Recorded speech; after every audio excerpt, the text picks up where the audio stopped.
We have some little used or unknown tools in Excel that you never know where they are. And one of them is the loan calculator.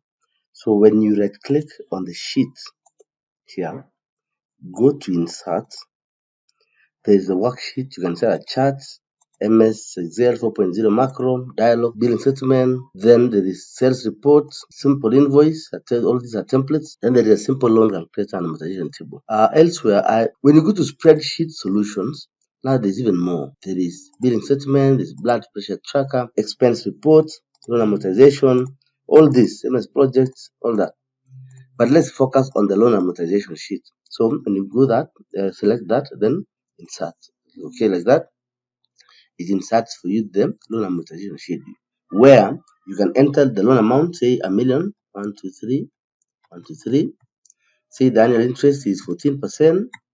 You want to pay this in 4 years. Then you're making payments, 12 payments in a year, and then the start date of the loan, let's say it's January 1, 2025. Then it loads for you, gives you the payment number. You can see down here, all the way to 48 periods that we have put here, 4 times 12. Payment date is here. It tells you that you complete this paying this loan in January 2029.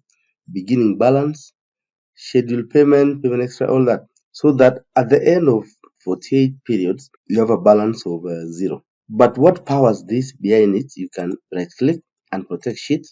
Then you'll see what is happening here is an array of name. You see all this. So there's a lot of name ranges, and then behind it there are functions. And of course, what this does is it will use the PMT, IPMT.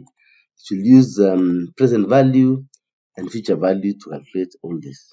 So go ahead, open Excel, right click, and insert the loan amortization schedule to check how you can calculate your next loan.